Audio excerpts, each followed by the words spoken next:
Hello বন্ধুরা, তোমরা সবাই কেমন আছো? আশা করছি প্রত্যেকেই ভীষণ ভালো আছে। দুর্গাপুজো তো চলেই এলো, তো আশা করছি প্রত্যেকে ভীষণ ভালো আছে। আমিও ভীষণ ভালো আছি। তো দুর্গাপুজোর স্পেশাল আমি একটি আইটেম তোমাদের দেখাবো, এটা হলো দই পনির।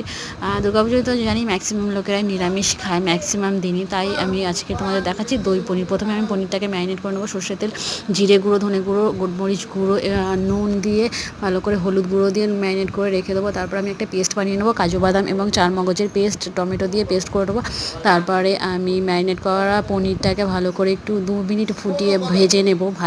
ভেজে তুলে নিয়ে তারপরে কড়াইতে তেল গরম করব, করে সেই তেলে আদা এবং কাঁচা লঙ্কা দিয়ে ম্যারিনেটে পেস্ট করা যে ইয়েটা করেছিলাম কাজু বাদাম আর চার মগজের, সেটাকে ভালো করে কষিয়ে নেব। কষিয়ে টক দই দিয়ে দেবো, দিয়ে ফুটিয়ে টক দইয়ের সাথে ক্যাপসিকামও দিয়ে দেবো 2-4টে, দিয়ে ফুটিয়ে তারপরে আমি একটু পনিরটা দিয়ে দেবো, গ্রেভি যে পনিরটা আমি ভেজে রেখেছিলাম। তারপরে একটু ধনেপাতা দিয়ে নামিয়ে নিলে ব্যাস রেডি।